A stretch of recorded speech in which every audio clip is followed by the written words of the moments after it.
OCD में बहुत सारे लोग जो है डायग्नोज हैं और सर्वाइव कर रहे हैं, इवन कि अपने साथ जंग कर रहे हैं। डिशू लगे हुए हैं, अपने साथ जो है जंग कर रहे हैं। क्यों? क्योंकि उन्हीं की सोचें हैं और उन्हीं को डिस्टर्ब करती हैं, किसी दूसरे तीसरे इंसान को डिस्टर्ब नहीं करती। बहुत सारे लोग ओसीडी में मुब्तला हैं। तो कुछ ओसीडी से रिलेटेड जो है सवालात जो है मुझसे पूछे जाते हैं, जिसमें एक सवाल कॉमन है कि सबसे गंदी बुरी किस्म की ओसीडी कौन सी है या उसकी टाइप कौन सी है जो ओसीडी में सबसे ज्यादा खतरनाक है, जिसमें बहुत सारे पेशेंट डायग्नोज हैं, निकलना भी चाहते हैं, इलाज करवाना भी चाहते हैं, लेकिन इलाज उनका हो ही नहीं पाता, वो अपनी सोचों से निकल ही नहीं पाते। तो वैसे तो ओसीडी की डिफरेंट टाइप्स हैं और हर टाइप जो है हर इंडिविजुअल्स के लिए, हर इंसान के लिए जो अपनी सोचों में मुब्तला है उसके लिए तो खतरनाक ही है।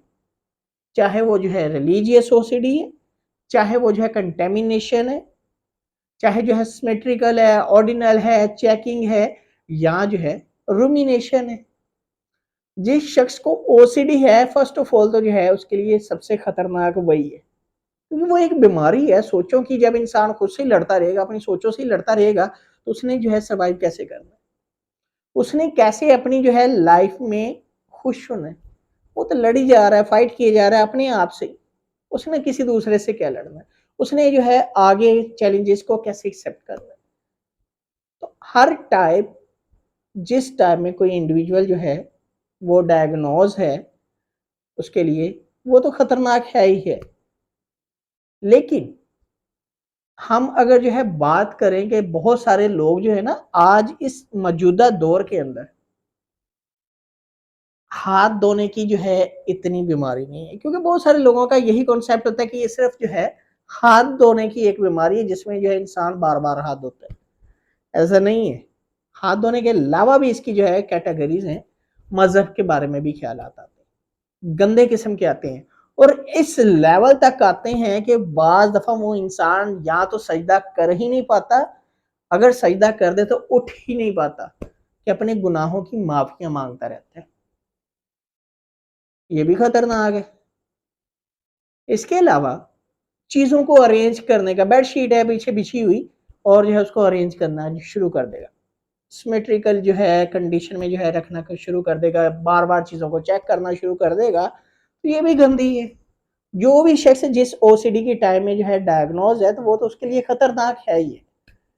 इसके अलावा एक है मिक्सचर, खिचड़ी जिसे हम कहते हैं बनी होती है उसकी सोचों की, उसे पता ही नहीं होता कि कौन सी सोच जो है उसको परेशान कर सकती है।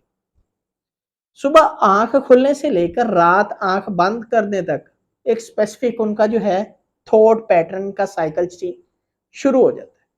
सोचें आती हैं आती हैं आती हैं आती हैं और आती ही रहती हैं। जब तक वो इंसान गहरी नींद नहीं सोता तब तक सोचों की चेन चलती रहती।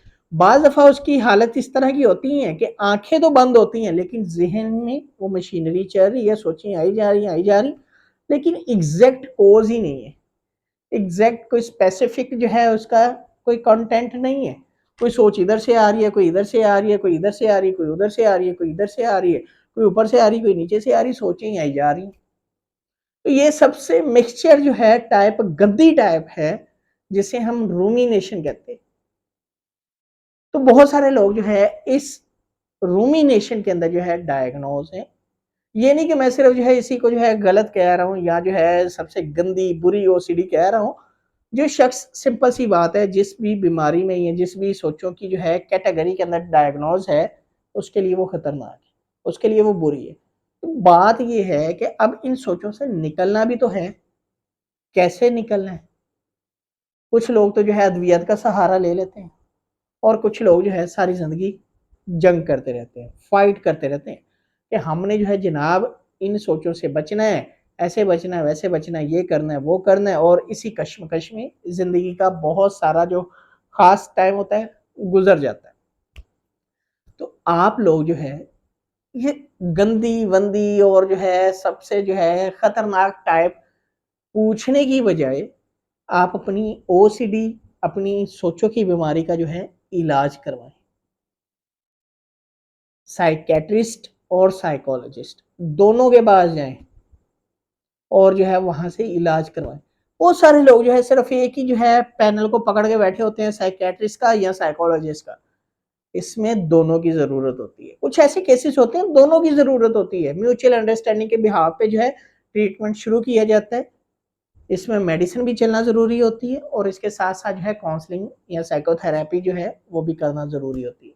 तो जो है दोनों चैनल को पकड़ें या दोनों पैरेलल लाइन के ऊपर जो है चलने की कोशिश करें ताकि आप अपनी सोचों से बच सकें।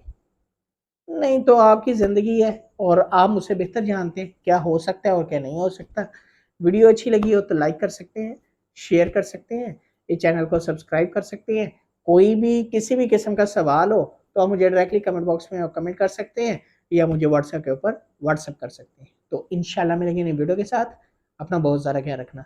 ओके, अल्लाह हाफ़िज़, अल्लाह निगहबान।